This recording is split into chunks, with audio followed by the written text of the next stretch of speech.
was the price of your crown? Die!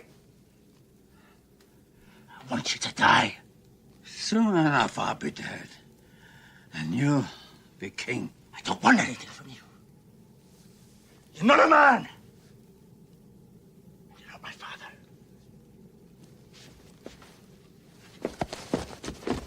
You are my son, and you have always known my mind. You deceived me. You let yourself be deceived. But in your heart, you always knew what had to happen here. At last, you know what it means to hate. Now you're ready to be a king. My hate will die with you. Just like a G, you know? Drum truck was qualified. Before they do it. I wake up and go get me some new money. You know I'm living like a G. These little niggas ain't gonna take nothing from me. You know we do it like a G. That's why they got I fuck on anyone. Just like a gangster, just like a G. Hey, welcome to the G Chit podcast. I'm your host, G Chili. I wanted to talk about something today. I've been seeing. Make sure my mute is it. So there's a lot going on with the tracking interstellar objects. There's a lot going on in politics. A lot going on in foreign affairs, current domestic affairs. One of the things I wanted to come on and talk about civilization, and I also wanted to talk about thinking outside the box. But instead of thinking outside the box, I like to say thinking outside your box, because some people have bigger boxes than others. I like to say some people like to say they have boundaries, they have borders. They have lines that you don't cross. I never consider myself as somebody who's constrained. I'm a free thinker. I'm a free person. I move freely. I think that more people need to be more free thinkers, but by being a free thinker, that doesn't mean in American society, we think that being a free thinker means being a constant protagonist or a constant antagonizing or doing the great debate society where everything has to be an argument. Be a contrarian. People just can't accept what someone else says. They have to come up with their own spin on that one perspective and then make it a jousting match. That's kind of what we've devolved into. It doesn't actually elevate. Society hasn't gotten more intellectual due to the fact of all of the online debates and conversations we have. We stay on the same hamster wheel, running in place, having the same conversations.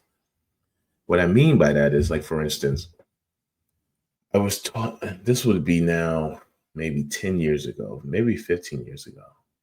This is 2025, may have been 2010.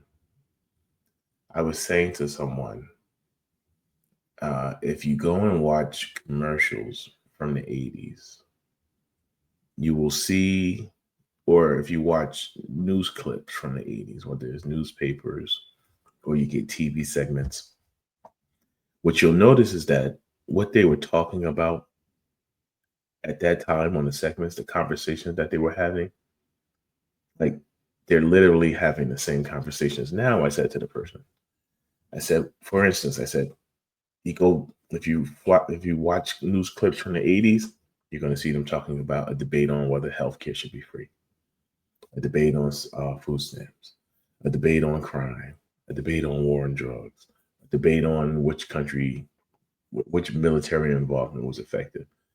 It's rinse and repeat. And the constant debates that people have over those matters never moves the needle forward. The protests that they have on each individual issue never moves the needle forward. And even when you think the needle moved forward because you see some semblance of progress, it's painting over an empty hole. It's just covering up something that's never going to be completed. The project is never going to be come to fruition the way the great debaters wanted, because the masters of civilization don't intend for you to have that. I just said masters of civilization don't intend you to have that. Who are the masters of civilization? Do we even have a civilization? We'll ask that question. One of the things that's interesting is people like to talk about things from their understanding. And I was listening to some people talk about the 3-eye atlas object. And I was like, yeah, I mean, it would do that if it was you. It would do that if it was made by humans. It could be a rock. It could not be a rock.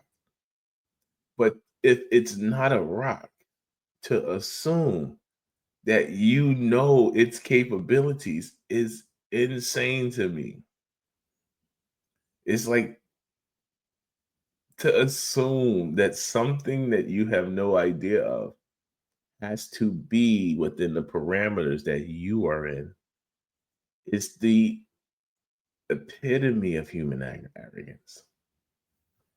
So let's talk civilization. What is civilization? So there's different ways to look at civilization. The civilization of what was life like on Earth. We started as, say, hunter-gatherers.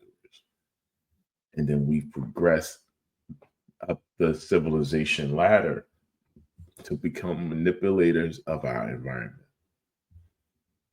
But there was a man from Russia named what's his whole name? Hold on, one moment, let me get his name. He created what's called the Kardashev scale. I'll share my screen to show you, but what was his whole name?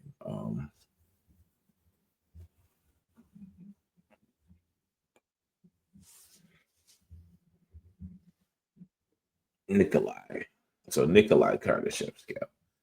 And he created a scale that basically said, this is what he ranked civilization types. He ranked them types 1 through 4. And so type 1 is a civilization that is capable of harnessing the energy types that's available to it as a civilization, right? Right. So what are the getting over a bit of a cold there? Had to take some Robitussin. That tussin was busting. All right. I'll put a graphic up in a second. So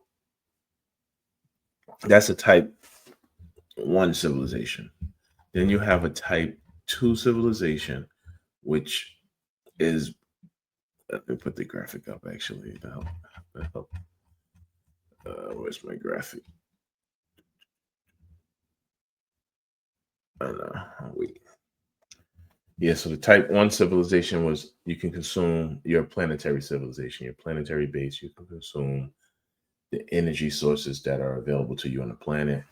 And just for clarity, I will go over this chart now. The planetary sources that's available to us on the planet are basically your wood burning, your oil burning, your biomass. That's the first level, like physical things, the wood, fossil fuels, nuclear power, renewable energy.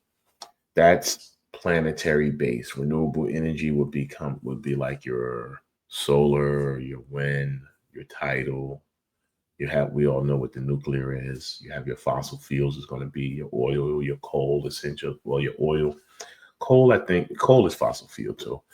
Biomass is going to be the degradable things that we could use as fuel, right? A type 2 a type 2 civilization is a civilization that is capable of harvesting like power from a star, right?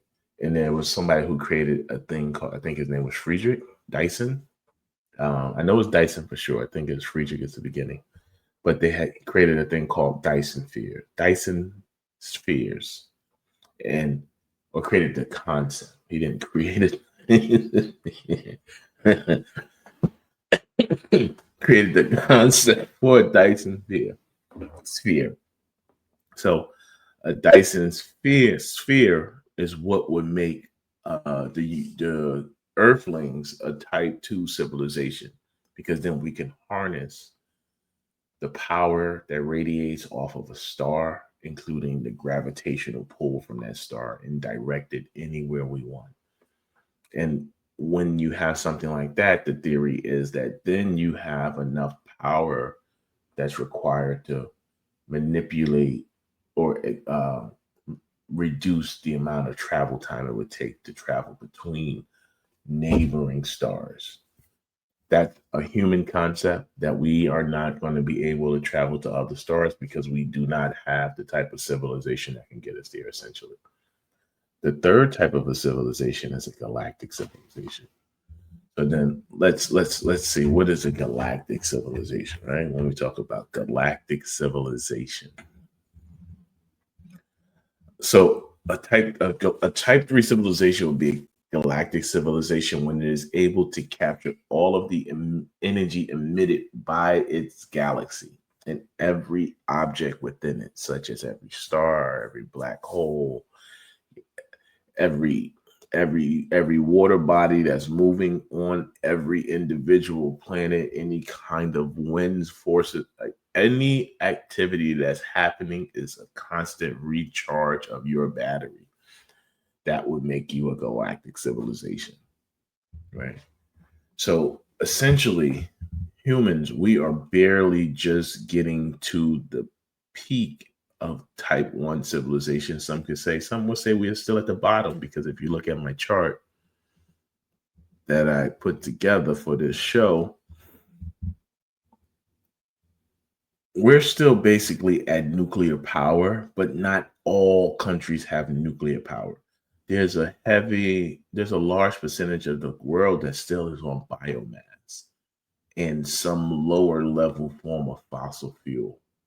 So what will put us to the top of a type 1 civilization as a species, it would be when we are all basically able to live and operate primarily in the renewable space with some nuclear, less dependent on the biomass, because that would then propel you towards the next level tier, which is the stellar energy harvest, which would be tier 2.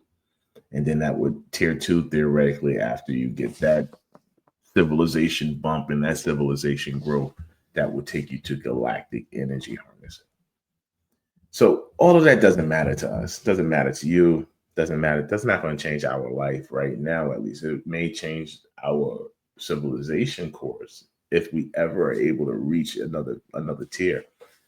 But when I hear people speaking about things, and they speak as if, like, when I hear everyone, I'm not a person who I say 3-eye atlas is alien. I'm not a person who says, something is a definitive thing. I don't know. But when I hear people speak about it, they speak as if on some distant planet, some mom and pop put a rocket together and launched it off with dinosaur blood, like fossil fuel bones. It's like, and then the other thing I keep hearing people do when they talk about it, when they talk about the possibility, is everyone always internalizes that if there is life and that life is on its way, they talk about it as if that life has your same expectations or understanding of what life is. They could have evolved into a totally different way and have a totally different view that is fundamentally unknowable to you. It's not even that it has to be fundamentally different. It could be fundamentally unknowable. Like you don't know what you don't know. We keep talking about everything.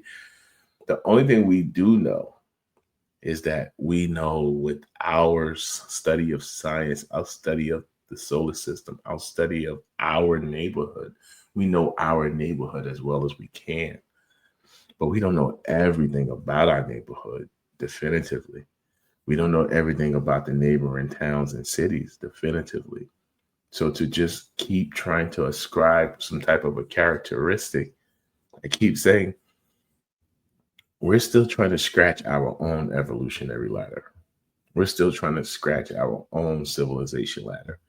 We have problems doing that because there's a strong portion of our civilization that is hell bent on, instead of evolving further, they want to cement in place and lock in their control where we are right now. So there's a thing called the control of modernity. Um, so one of the things that America is interested in is the control of modernity. So America is not so much interested in moving humanity forward, propelling everyone like a great leap forward the way China did. America is like, we'll move forward, but I got to control that shit. And an example of that is what America is doing, say, in Venezuela, or trying to do. So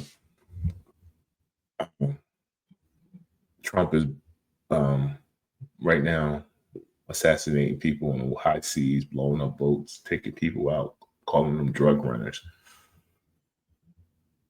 Venezuela has not attacked us. Venezuela keeps saying they just want to be left alone. But it's not about wanting to be left alone. It's not about Venezuela wanting to attack us. It's about us wanting to control who has access to a modern economy. And so we don't want the South American countries to have access to the Asian economy, the like Asian, China. We don't want them to have access to those economies because then they can grow independently of us. So we want to control modernity. We want to control Venezuela with all of its resources. Some people will say, "Oh, Venezuela is a poor country." You know, it's poor is a fiscal concept. like yeah, I mean, yeah, you can say they're poor because they don't have money to give you, but they're not poor in the sense that they don't have items of value. So, like for instance, let me put this. Let me put this image up here. What's in the subsoil bonanza, they call it. This is an article that came out in October of 2024. And what they were talking about was all of the resources that's within Venezuela. Share this. All right. Hopefully it's easy to see on the screen. I don't know. I'm not watching it, so I don't know if it messes it up if I zoom.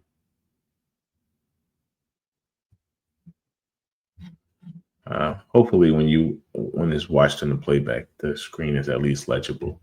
But I'll give the shout out. This is coming from Venezuelan Analysis. So if you're interested in this chart, just go check it out. But what this shows is just what this country has. Some of it. It's not even all of it because it has other things outside of this list. This is a powerful list. So like if people call Venezuela poor, it's number one in the world in oil reserves. It's number 8 in the world in natural gas. It's estimated to be number 1 in the world in total gold reserves in the mines. They have mines in these different locations that make it number 1 in the world for gold deposits. It's number 8 for iron deposits, number 12 for bauxite, number 1 for nickel. Okay. They didn't rank the copper. They didn't rank the coltan yet. So that's eight, just a list of 8 things that Venezuela is flooded with. It's not counting everything that's above ground. It's not counting the Amazon. It's not counting all of the natural animals, the waterways, all of the everything. And then what was happening was China was starting to partner with Venezuela, and America put some pressure on Brazil and India to not let Venezuela into BRICS, I believe. But what really set this off with what's happening right now, which is why we're going to remain a type 1 civilization instead of jumping up the ladder and moving towards type 2 civilization, is Russia and Venezuela was beginning to sign a strategic partnership back in May of this year, May of 2025. As the Russians signed the document, the document had to go through the legal channels of the Duma, which is in Russia, and whatever the people's body is called in Venezuela, Caracas. It was starting to make its way through those channels around September, and then that's when we started this whole invasion business that we're going to try to do. Just yesterday, or just today, maybe it was yesterday, the Russians officially signed the strategic partnership, and now they got like military on the ground, apparently. Everything is just not allowing us to focus on what we should be focusing on as a species, as a community, as humanity. We should be focusing on progressing up the evolutionary track, the ladder, not wasting time destroying the evolutionary ladder and keeping people on where's my picture at? Instead of keeping people on the biomass and the manual energy like Trump was trying to do when he went to the United Nations and told everybody that global warming is a hoax. Renewable energy doesn't work. He could say renewable energy doesn't work. It makes sense for Donald Trump to say that. It makes sense for America to say that. The reason it makes sense for America to say that is because China is whooping our ass in renewable energy. China has a plan to build the closest thing to a Dyson sphere out of space. China wants to build a space-based solar. China want to build space-based solar collection. So while China is focusing on projects like that, we're focusing on blowing up fishermen boats and calling them drug runners. So we're so focused on controlling modernity that we won't let people get ahead. That's been America's problem since forever. America used to focus so much on holding back Black Americans that America itself couldn't move ahead as much as it would have. America moves ahead a lot, but if America would have, instead of trying to suppress Black people, if America would have just embraced and released, catch and release, America would have been 10 steps further probably than we are right now. Every problem that you see America fighting against today was created in my mind because America spent too much of its time trying to hold back a certain portion of its population. So it's like Martin Luther King used to say, to hold a man down, you got to get in the mud with him. And so what America is always doing is trying to hold other countries down. So America itself stays dirty. Instead of following the Chinese strategy of win-win, let's grow together. Because China's like, listen, I'm trying to get to Mars. I'm trying to get to the moon. I'm trying to be amongst the stars. I ain't got time to be dealing with this nonsense y'all doing down here. Like China trying to make moves out here. So speaking of a Dyson sphere, there's an interesting article that came out. There was a lady named Beatrice. What's her name? Let me get her name. Hold on. Beatrice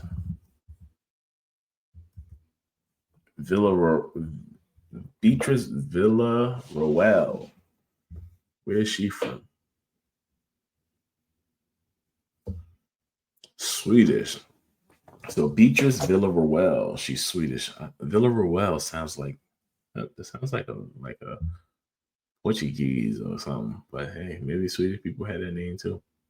So, but anyway, so she was studying, looking for it. She was looking through the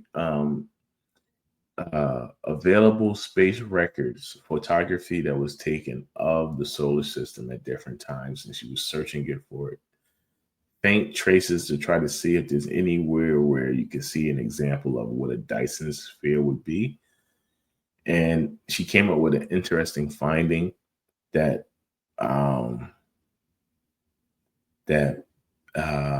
which she believed to be not a Dyson sphere per se, but examples of some type of a artificial transient object.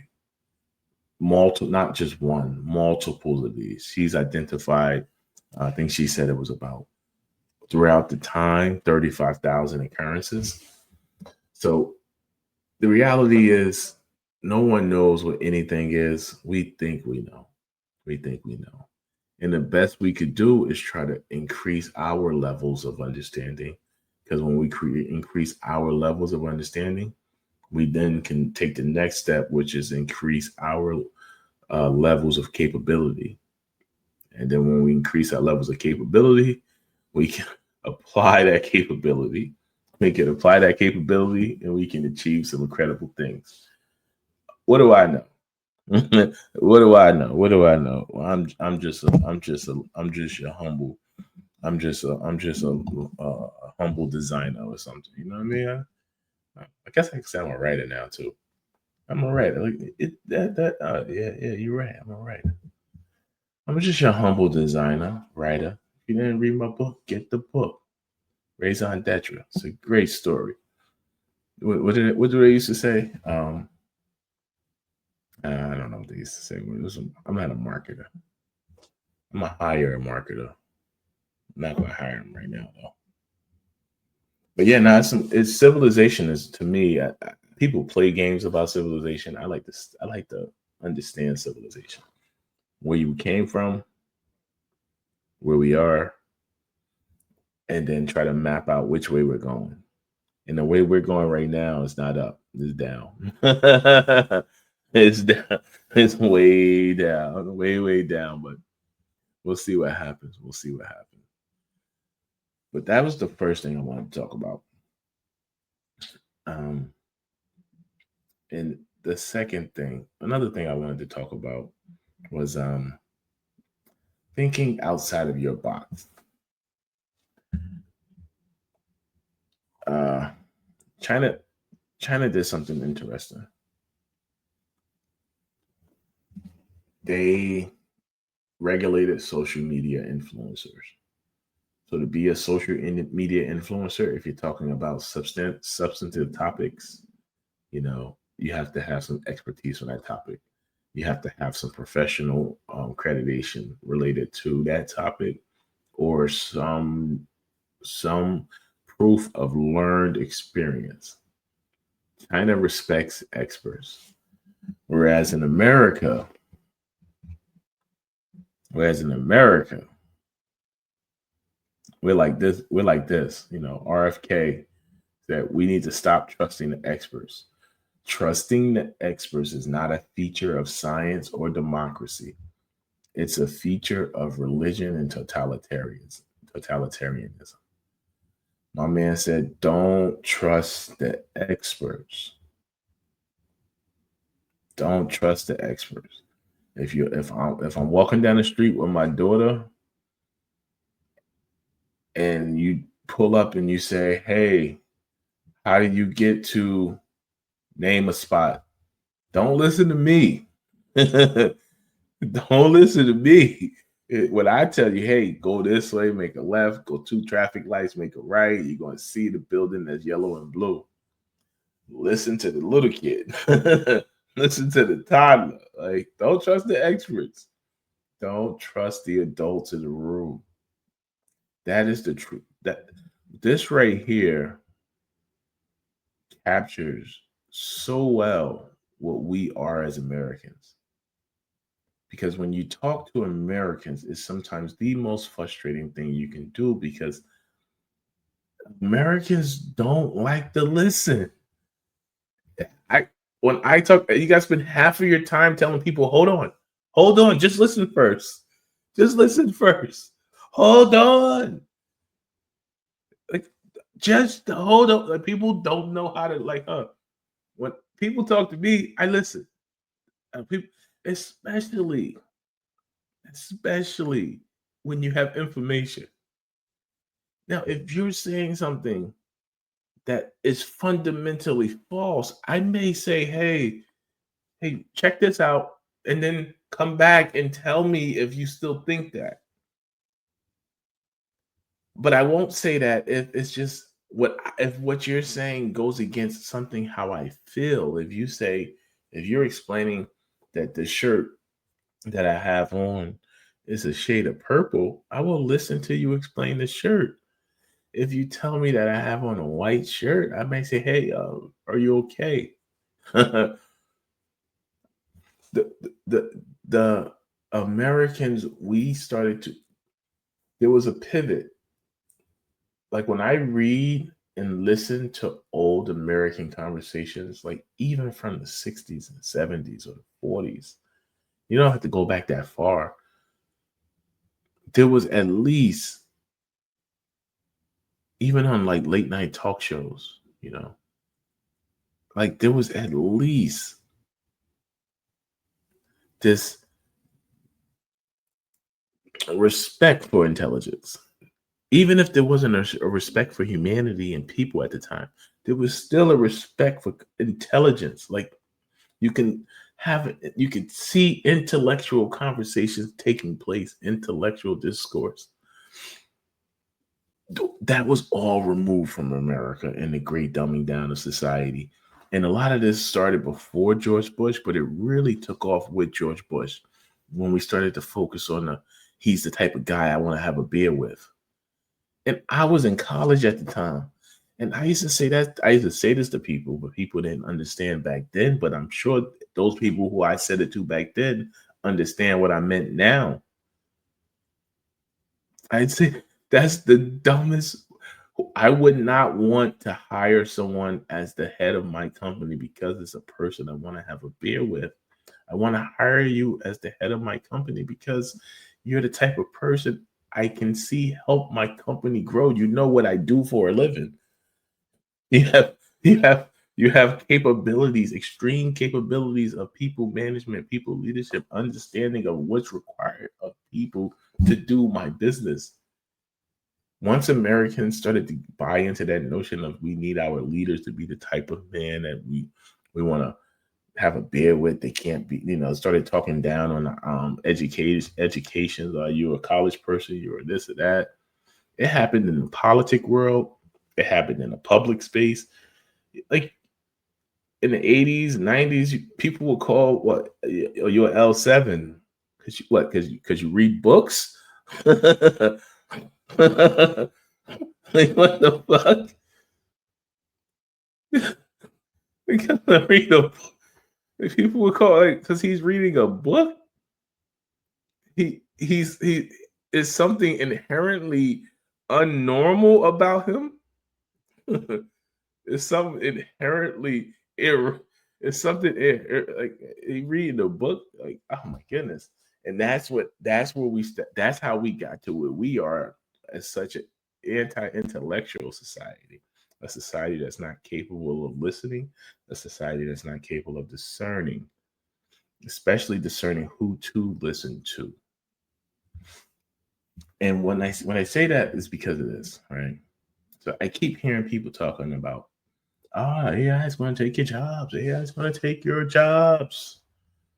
And people posting the videos of the robots in the workshops and stuff like that, and I'm like, it's such a low level conversation. And if you had more discerning, you would understand that that's the natural progression of society. Like this life was never going to be And it should never be. That over-the-counter burger hander has to be a human. It's nice to have that in some locations for that feel. It's nice to have it in general so people have some type of a gig that they could pick up if they need it. I get that part. But what I would say is people keep talking about AI in America, but they have AI in China. China got 1.4 billion people. The China people used to criticize China for having, they would say, oh, you got factory workers, they're working, oh my goodness, they work and they gotta sleep there, they can't go home. China got AI, those factory workers got better jobs now. They moving up the civilization ladder as a country together. So yes, if America wants to stay right where we are, if America wants to stay on fossil fuels and biomass and don't want to move up the elevation ladder, then yeah, vending machines take someone's job at this convenience store. That's true. But the reality is we need to move up the civilization ladder. The convenience store shouldn't have to be the job people. That's not that shouldn't be, we shouldn't be fighting for convenience store jobs anyway. We should be requiring more of our civilization than convenience store jobs at 7-Eleven for the next 1,000 years. I think we could do better. I think we should do better. I think we have to do better. That's what I think. We are in the fourth industrial revolution right now. Right? I'll take this down. We're in the fourth. And everyone is going haywire about it. People are trying to prey on people's insecurities and concerns. And some of it is true insecurity because we have a lunatic in the White House. We have fascist nationalists trying to take power because they're afraid of changing demographics. So we're up against a lot of that type of stuff. But we were always going to get to that spot. We saw that coming a mile away, people who pay attention. What George Orwell wrote in his book. You want to think about the future of our Western civilization or whatever, picture a boot on a human face forever. Like that's where we're going. We're here. The boot is on the face. It's laced up. The boot is on the face. We haven't effectively figured out the appropriate measures to get the boot off the face and never let it get there again. All right, that's the first thing. But as far as we're in the fourth industrial revolution, the first industrial revolution was steam power. And then when the second industrial revolution was beginning, you had people who were making money in the steam power industry that was yelling. People in the gray circle were screaming about the yellow circle is coming. And then with the yellow circle, people in the yellow circle started to scream about the orange circle, which was the third industrial revolution of digital computers.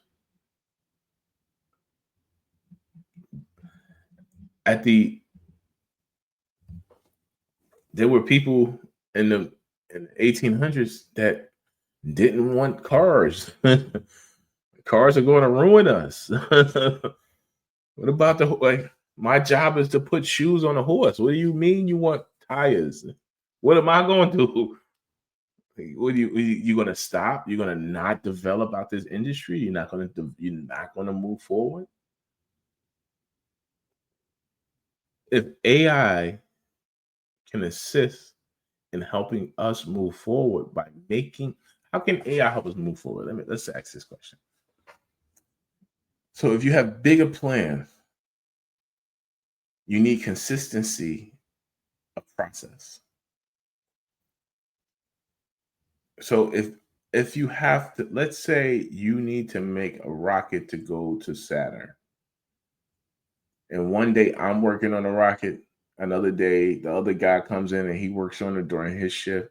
So, and in the course of a week, you get 40 different people working on that rocket. They might do a great job on that first rocket, and then the second rocket. I get one of the people on the shift, they get in an argument with their wife or their husband. Another person on the shift is late or they need to take a vacation. So you have a temp come in and the temp is working on the part that person was working on. You don't get consistency of process. So there's certain applications that you want consistency of process. Meaning, like, I know that I'm going to get about 99% certainty. When we fire this rocket, I need to make an 8-stage rocket. I can't have the 7th stage failing because when it fails, it's going to be too far away. I need that shit to work every time. Every goddamn time. I need consistency of process. You can get that with humans. That costs. So we're in the 4th industrial revolution. There will be the 5th. I didn't put the 5th on the graph. That's not a thing. We're currently in the 4th. Currently in the 4th industrial revolution. But the 5th industrial revolution is going to be what you could call, once we perfect AI, it's going to be the integration of AI with human, not actually like being a part of a human, but it's going to be integrating what you would do on a daily basis with AI. Think Cortana with Halo, right? Think something like that, right? So for instance, it would be your job at the factory. Instead of you having to work 10 hours a day, you might get paid for 10 hours a day, but only have to work 4 hours a day. Because your job is you can remote monitor what your AIs are doing at that plant. Then you have another person who is repairing the AI, repairing the robots. Because what I like to say to people is the robots that you see doing menial labor, they get stuck, they get broken. They're going to need people there to fix them. They're going to need people there to program them. So just like the person whose job it was to make the horseshoe, when you had literally every adult male riding a horse, and now they see that the cars are coming in, like all of those adult men are going to go into cars. I'm not going to need as many horseshoes. What am I going to do? They survive. You transition. You pivot. You go with the time. If you can't transition, you retire. But if you're not of age to retire, you're going to transition. One of the things that I think we need to do is universal basic income. This is why I think that other countries have stuff like universal programs and social nets. Like, even with having AI, China has eliminated poverty. Even though China has unemployment, the unemployed people aren't impoverished. It's a difference. It's because you have a civilizational minded country that is trying to move up the civilization ladder, whereas our country is not trying to move up the civilization ladder. Our country is trying to maintain dominance at the level we are at. And when you think like that, you're going to get what we get, which is. With great emotion. She actually indicated that she loved it. Okay? She loved it until commercial break. In fact, I think she loved it. Like, for instance, this is what I mean. Like, this is, I'm going to play this. I mean, what's really happening is our expectation is that countries like Hungary, Turkey and Slovakia that continue to buy Russian oil and gas will come up with a plan and execute a plan that weans them off of Russian oil and gas. And, Hungary, unlike many of their neighbors, has not made any plans or made any active steps. And so we're going to continue to work with them, and we're going to continue to work with their neighbors like Croatia and other countries that can help them wean themselves off. And, obviously that. My man sitting here like, how you going to help me wean myself off of something I don't like? Because you don't want me to do it. Yeah, I'm gonna help you wean you off of that Russian gas. You buying a lot. You doing a lot of shopping with my competitor, bro. I'm gonna come help you. I'm gonna come help wean you off that shit. All right. Like I know a threat when I see a threat. You gonna come wean me off, then, nigga. Come wean me off. I'm gonna wean you off of that. You gonna wean me off Russian gas? The audacity of these people, Like I can't be a leader of another country because I'm too quick to say, "Come do it." Come do it, nigga. I mean, what's really happening is our expectation is that countries like Hungary, Turkey, and Slovakia that continue to buy Russian oil and gas will come up with a plan and execute a plan that weans them off of Russian oil and gas. And I used to be the type of person. Somebody say something crazy to me, I just send them my address, send them my number, call me when you outside. I'm doing it. I ain't got time for threats. I like to get it over with. Like let's figure it all out. let's figure it all out. Let's figure this out. Like I don't want to do all of the. Don't come to Venezuela and park your boats off my island and sit there for 2 months, my nigga. Like you coming in or not? Like you coming in or not? That's how my mom works. I don't like to play the games. People want to pussyfoot too much. And all this pussyfoot. Stop pussyfooting. Just jump. I'm going to do an episode on ice. I don't really talk too much about ice. I'm going to do an episode on ice. I see that I put this video here to remind me. I've been downloading a lot of clips and saving them. It's a lot. It's a lot. I ain't going to talk about any of it today. But I want to leave with this because I want to make this a clip. Actually. And I'm going to sample this voice right here because this chick is funny. This is why the criticism doesn't matter to us when you call us Nazis, see this, and not see that. I'm beginning to think they don't like us. You know what? I've said this before. We need to learn from the blacks. The way they were able to remove. My man said, the blacks. The blacks. This is why the criticism doesn't matter to us when you call us Nazis, see this, and not see that. I'm beginning to think they don't like us. You know what? I've said this before. We need to learn from the blacks. The way they were able to remove the power from the N-word by using it. So from now on, it's what up, my hey, what up, my My God. Hey, what's hanging, my No, please. I ain't gotta say nothing. I ain't gotta say nothing after that. I just wanted to jump on it real quick and talk about. I'm going to still do my 3-Eye Atlas episode one day. We'll see what happens tomorrow. Tomorrow is at perihelion. Some point tomorrow. I'm not sure the exact time. Then we'll know. Is it a rock? Or are the aliens about to be on our ass? We're going to find out.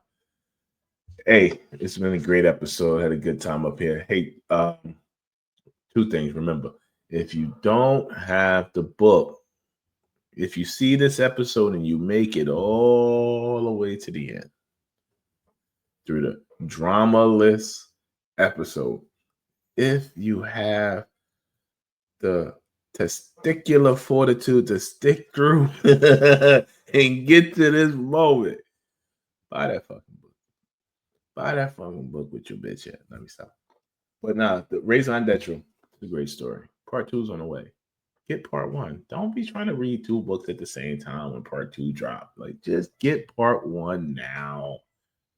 Be ready. Be waiting. Because it'll be here.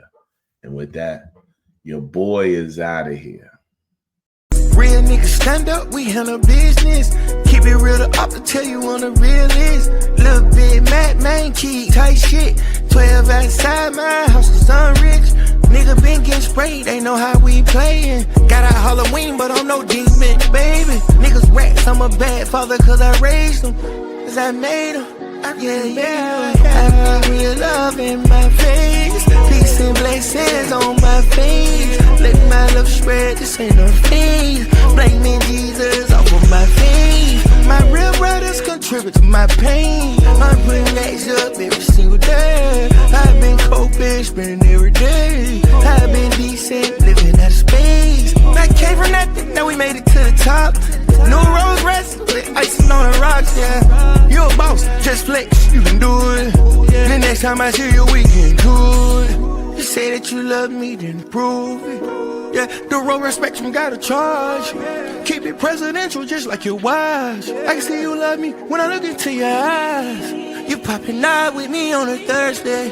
Bought you a house, it ain't in your birthday. I'm trying to do your pussy the worst way. Come on, baby. She said she hear a nigga crying. How the fuck you hear tears? I went on to but I was lying. I've been pushing this shit for years.